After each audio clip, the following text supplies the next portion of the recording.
Јаловичната депонија која е деценски проблем за Пробиштипјани ќе прерасне во парк. Општина Пробиштип со финансиска помош на владата ќе ја ревитализира старата јаловична депонија, со што ќе се стави крај на овој еколошки проблем. На 4 милиони евра ќе чини санацијата на ова јаловиште од рудникот Злетово. Во програмата на владата ревитализацијата на јаловичната депонија е влезена и се надеваме дека ќе почне и нејзина реализација, инаку се работи за еден поголем проект за кој што општината нема таква можност да го реализира од сопствени средства, бидејќи проектот чини нешто повеќе од 4 милиони евра.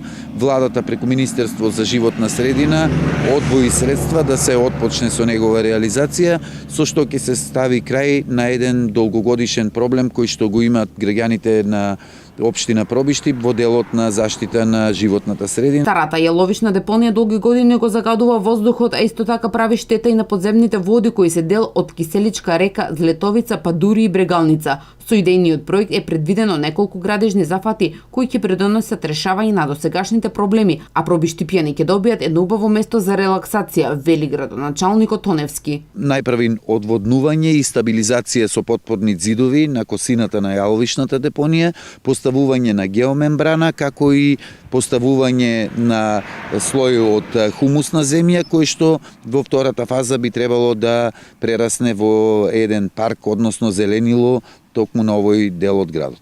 Ова е само еден од проектите кои општина Пробиштип ги има предвидено во новата програма за 2017 година, а ќе се реализира со помош на владата на Република Македонија.